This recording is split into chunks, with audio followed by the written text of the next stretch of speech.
ওই গো, যদু আছে নাকি? এ কি গোপাল, তুমি আমার বাড়িতে কেন এসেছো? না, একটু ওই একটা ব্যাপারে কথা বলার ছিল। নিশ্চয়ই ওই কলসি নিয়ে কথা বলতে এসেছে। গোপাল যা ধুরন্ধর, একটু আঁচ পেলেই সব বুঝতে পেরে যাবে। না না না না না, আমি কোনো ব্যাপারে তোমার সাথে কথা বলতে চাই না। যা বলার শুধু মহারাজ আর মন্ত্রীমশাইকে বলবো। ঠিক আছে, যা তোমার ইচ্ছে, তোমারই ভালোর জন্য এসেছিলাম। না না, যেচে উপকার করতে হবে না, তুমি আসতে পারো। বলবেন না মহারাজ, আজকে গিন্নি মাছের টকটা যা বানিয়েছে কি বলো আমি। তাই আজকে একটু বেশি ভাত খেয়ে ফেললাম, আর খেতে খেতে দেরি হয়ে গেল মহারাজ। খাওয়ার জন্য দেরি হয়ে যায় যখন, তাহলে এত খাও কেন? আগে না খেলে এই নাদুস নুদুস চেহারাটা ধরে রাখবো কিভাবে বলুন? মন্ত্রী মশাইয়ের মতো পাটকাটি হলে তো হবে না। মন্ত্রী নেই বলে তুমি মন্ত্রীর ব্যাপারে যা ইচ্ছে তাই কিন্তু বলতে পারো না। ওই ওই এতক্ষণে সেনাপতির আসার কথা মনে হলো। মহারাজ, মহারাজ সর্বনাশ হয়ে গেছে মহারাজ। সর্বনাশ? কি সর্বনাশ? মহারাজ, মন্ত্রীমশাই খাট থেকে পড়ে গিয়ে কোমর ভেঙে ফেলেছেন, আর মাথাতেও চোট পেয়েছেন। সে এমন চোট যে বাক শক্তি হারিয়ে ফেলেছেন, কোনো কথাই বলতে পারছেন না। হ্যাঁ, খাট থেকে পড়ে কোমর ভাঙা?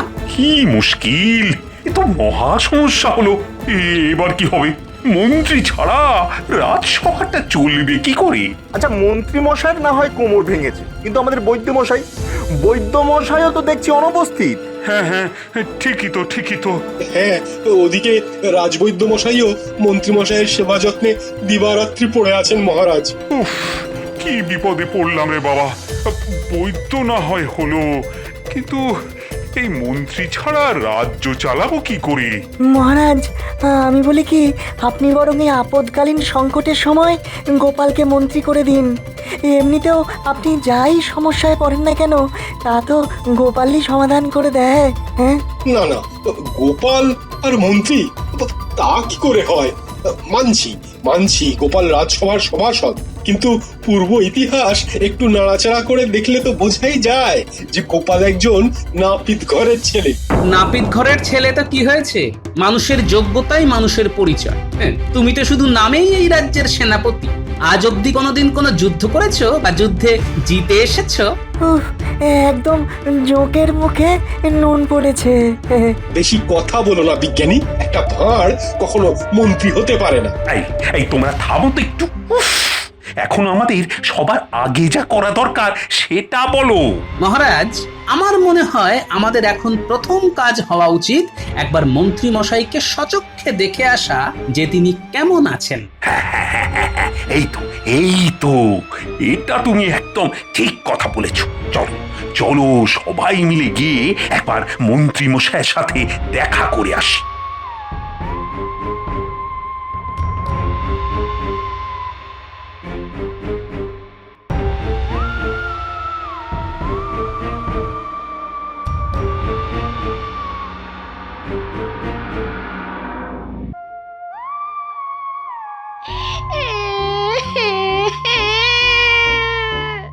ওগো, তোমার কি হলো গো? তুমি কথা বলছো না কেন গো? ওগো,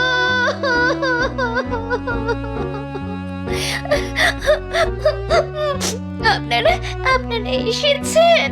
দেখুন কি হয়েছে, দেখুন আপনাদের মন্ত্রী মশাই কথা বলছে না।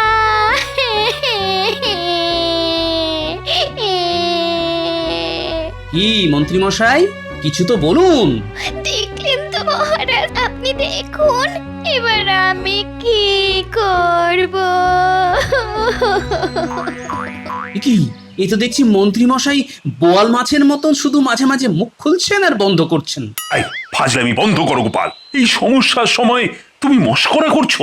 আচ্ছা বোমা, রাজবৈদ্যকে তো দেখছি না, তা উনি কোথায়? রাজবৈদ্য মশাই একটু দুপুরের খাবার খেতে নিজের বাড়িতে গেছেন। অনেক চেষ্টা করেছেন, কি যে হবে কে জানে। বলছিলেন সেরে উঠতে মাসখানেক তো সময় লাগবে।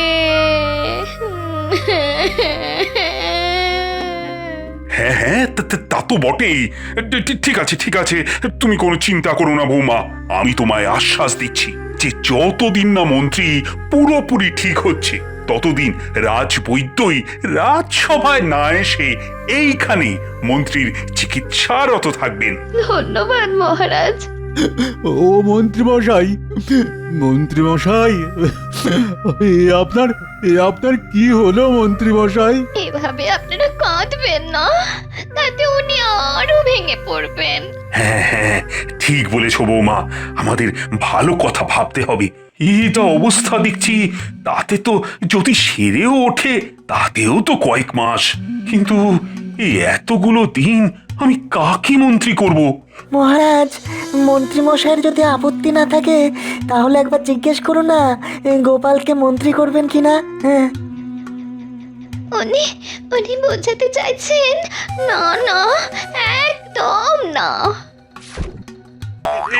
এই দেখো তো মন্ত্রী বোধ হয় ইশারায় কিছু একটা বোঝাতে চাইছে। এই, কি চাইছে কি মন্ত্রী?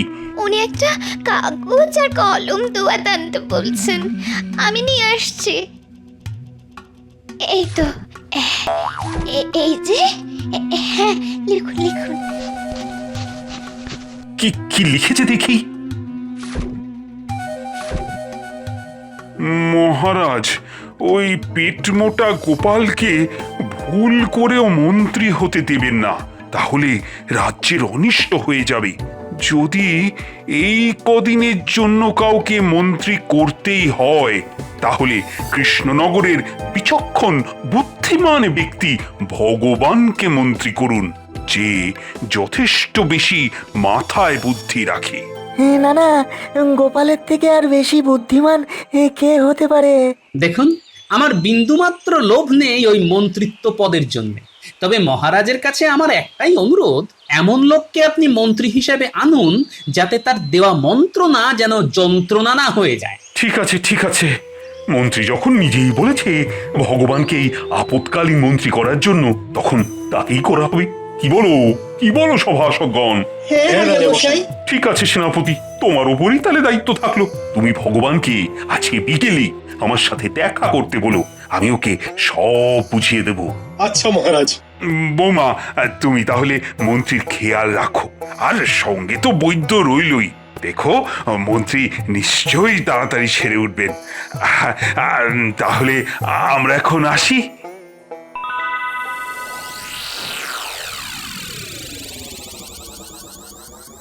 উল্টোপাল্টা লোকের হাতে রাজ্যের দায়িত্ব দেওয়া তো মহারাজ খুব তাড়াতাড়ি বুঝতে পারবেন। আরে বাবা, আমি না হই, একটা ভালো লোককে তো মন্ত্রী করাই যেত। কি হয়েছে বলো তো? তুমি তখন থেকে এদিক ওদিক করছো। চিন্তায় গিন্নি, চিন্তায়। রাজ্যের কত বড় সর্বনাশ যে হতে চলেছে কে জানে। কে না কে ভগবান, হবে কিনা মন্ত্রী। এতে তোমার তো রাগারাগির কি আছে? রাগ হওয়াটাই তো খুব স্বাভাবিক গিন্নি, কারণ বিপদে পড়লে মহারাজ ঠিক সেই আমার ধুতির কাছা ধরেই টানবে। ঠিক আছে, সে যখন যা হবে দেখা যাবে। এখন তুমি চুপচাপ খেতে বসো তো দেখি, আমি খাবার বাড়ছি। বসো।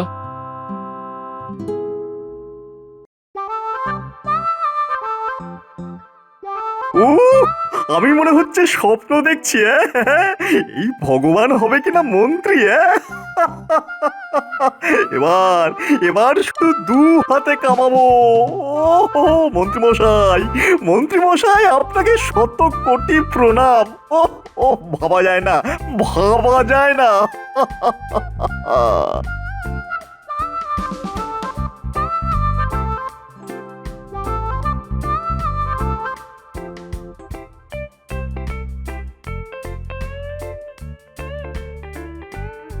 মহারাজ, ভগবান আপনার সাথে দেখা করতে এসেছে।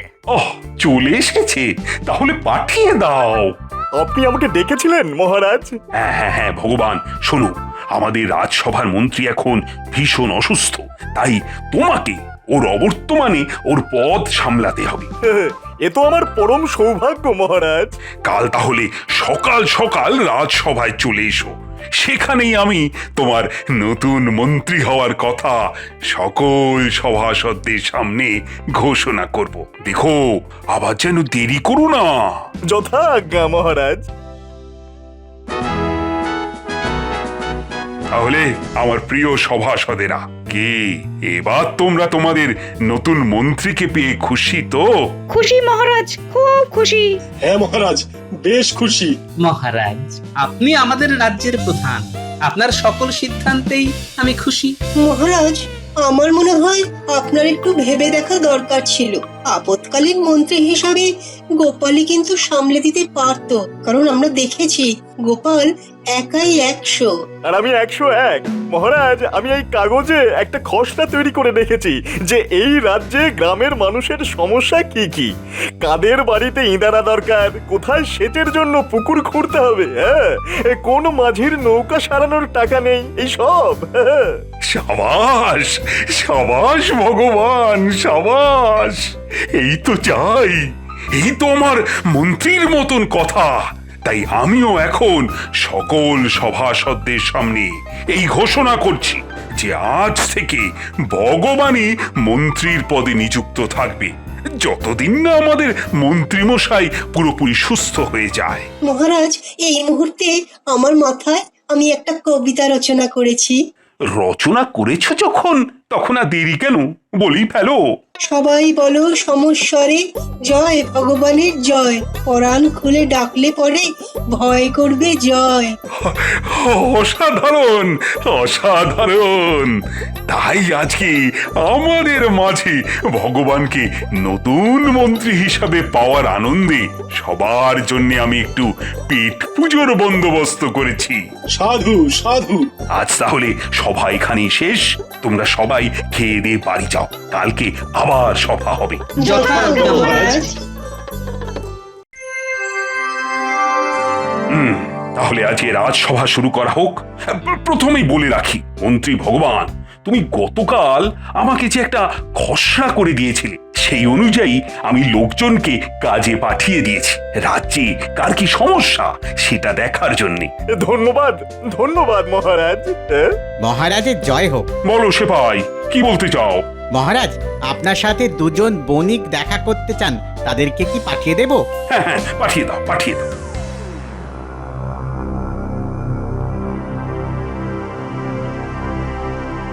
মহারাজ, আমার নাম মধু, আর এই যে দেখছেন এ হচ্ছে আমার প্রাক্তন বন্ধু, বর্তমান শত্রু যদু। আমি যদুর কাছে 1 কলসি স্বর্ণ মুদ্রা রেখে তীর্থ ভ্রমণে গিয়েছিলাম। ভ্রমণ শেষে কলসি ফেরত চাইতে আমাকে আমার কলসি ফেরত দেয়, কিন্তু তার মধ্যে স্বর্ণ মুদ্রা ছিল না মহারাজ। প্রতারণা, ঘোর প্রতারণা। গোপাল, আগে পুরো ঘটনাটা শুনতে দাও, তারপরে না হয় কথা বলো। মহারাজ, আমি মানছি আমার বন্ধুবর আমাকে তীর্থে যাওয়ার আগে একটা কলসি রাখতে দিয়েছিল, কিন্তু বিশ্বাস করুন তাতে কোনো স্বর্ণ মুদ্রা ছিল না মহারাজ। না মহারাজ, স্বর্ণ মুদ্রাই ছিল। শুনুন মহারাজ, সেদিনকে আমার বন্ধু আমার কাছে এসে 1 কলসি জলপাই রেখে গিয়েছিল আর বলেছিল যে যত্নে জলপাইগুলি রাখতে। আমি যত্নেই রেখেছি। তারপর সে তীর্থ ভ্রমণে চলে গেল। যাওয়ার আগে বলেছিল যে কয়েকদিনের মধ্যেই সে চলে আসবে, কিন্তু সে 1 বছর পর ফিরে আসে। ফিরে আসার সাথে সাথে তার জলপাই ভর্তি কলসি তাকে দিয়ে দিই। জিজ্ঞাসা করুন মহারাজ, আমি দিয়েছি কিনা। এই মধু তোমাকে 1 কলসি জলপাই ফেরত দেয়নি? তাহলে তো তুমি স্বীকার করছো যে ও তোমার জলপাই ভর্তি কলসি ফেরত দিয়েছে, হ্যাঁ? তবে তুমি কেন বলছো যে 1 কলসি স্বর্ণ মুদ্রা ছিল? মহারাজ, অনেক দিন ধরে যদু আমার সাথে একত্রে ব্যবসা করার কথা বলছিল। আমি তাই একটা পরীক্ষা করছিলাম যে বন্ধুর প্রতি বিশ্বাস করতে পারবো কিনা, কারণ ব্যবসার মূল কথাই হলো বিশ্বাস। তাই আমি কলসির ভেতরে স্বর্ণ মুদ্রা রেখে ওপরে কিছু জলপাই রেখে দিই, আর ওকেও বলে যাই যে জলপাই রেখে গেলাম। তারপর আমি তীর্থে তীর্থে ঘুরতে থাকি। বছর ঘুরে যায় ঘরে আসতে, এসেই আমি যদুর কাছে আমার কলসি ভর্তি স্বর্ণ মুদ্রা চাই।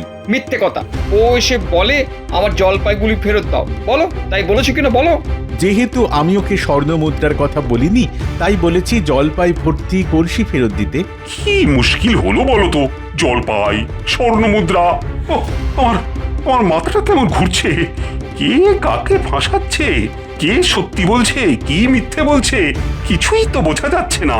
মহারাজ, আমার মনে হয় আপনার এখন বিশ্রামের প্রয়োজন। হ্যাঁ, আচ্ছা আচ্ছা, তোমরা দুজনে কালকে এসো। হ্যাঁ, কাল এর বিচার হবে। হ্যাঁ। না, আমাকে যে করেই হোক এই সমস্যার সমাধান করতেই হবে। কদিন ধরে বেশ অপমানিত হয়েছি। মানছি আমি নাপিতের ছেলে, কিন্তু সেই নিয়ে এত কথা না। আমাকে এক্ষুনি মধুর বাড়ি যেতে হবে।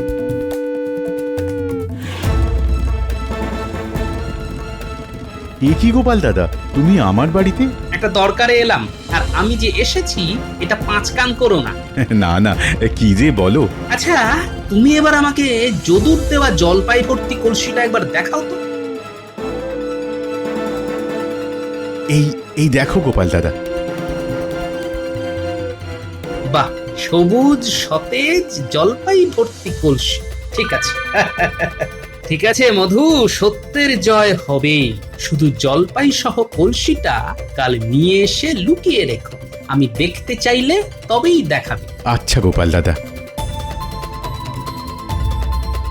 এবার আমাকে একবার যদুর বাড়িতে যেতে হবে, তাহলেই পুরো ব্যাপারটা একেবারে মগজাগত হয়ে যাবে।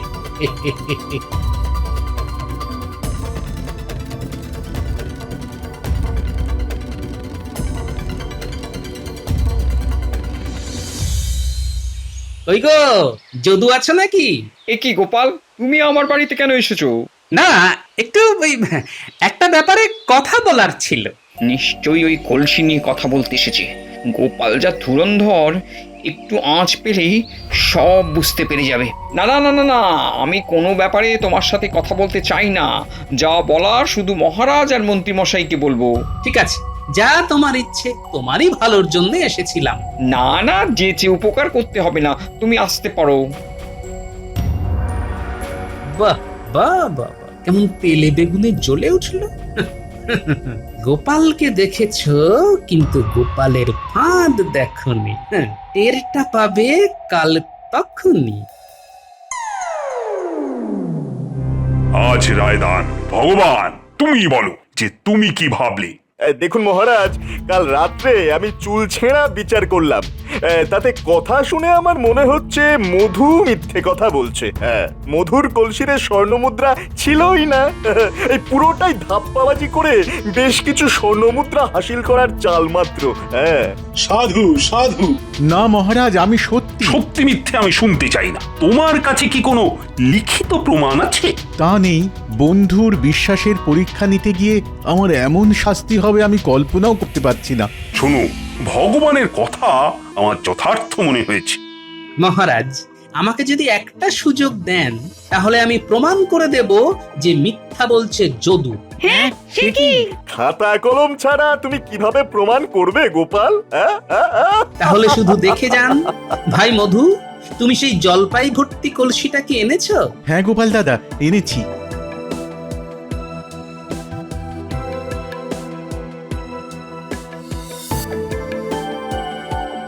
এই কলসিটাই তো যদু ভাই?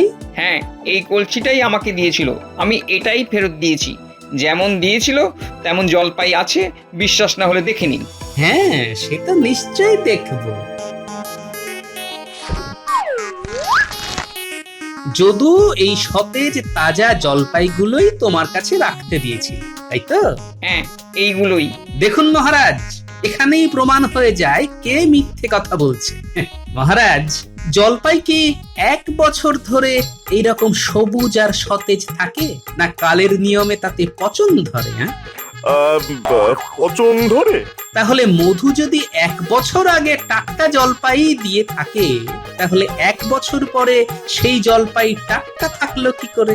সাবাস গোপাল, সাবাস। তাহলে তাহলে দোষী কে? খুব স্বাভাবিক, যদুই দোষী। ওর কাছে মধু নিশ্চিতভাবে স্বর্ণমুদ্রা রেখেছিল, কিন্তু লোভী যদু সেই কলসি খুলে দেখে ওতে স্বর্ণমুদ্রা আছে। তারপর সব স্বর্ণমুদ্রা নিজে সরিয়ে নেয়, আর মধু আসলে ওকে টাটকা 1 কলসি জলপাই ফেরত দেয়, কারণ ভেবেছিল কোনো প্রমাণ নেই। কিন্তু কথার আর বুদ্ধির প্যাঁচে যে যদু এভাবে ফেসে যাবে সেটা কল্পনাও করতে পারেনি। তাই ওকে কারাগারে নিক্ষেপ করুন মহারাজ। ভুল হয়ে গেছে মহারাজ। আমি লোভের বশে আমি আর প্রতারণা করব না। আমি সব ফেরত দিয়ে দেবো, সব ফেরত দিয়ে দেবো মহারাজ।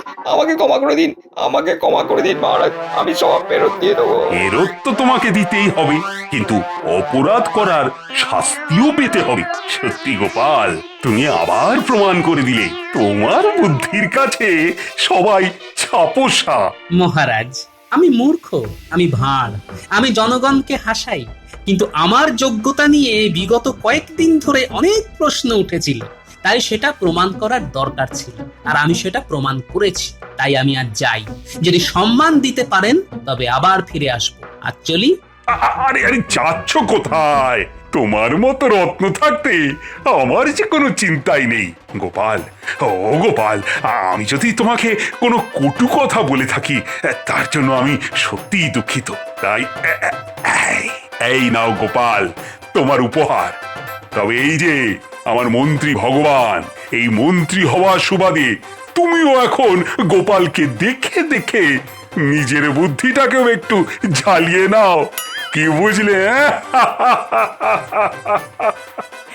আগে হ্যাঁ মহারাজ, উফ, আমি ভাবলাম মন্ত্রী হয়ে এসে এখান থেকে বেশ কিছু টাকা পয়সা কামাবো, কিন্তু গোপালের জ্বালায় দেখছি তার হবে না। ঠিক আছে ঠিক আছে গোপাল, এই দানটা না হয় তুমি জিতলে, কিন্তু পরেরটা যে আমি জিতবো। তাই সবাই বলো, জয় গোপালের জয়, জয় গোপালের জয়।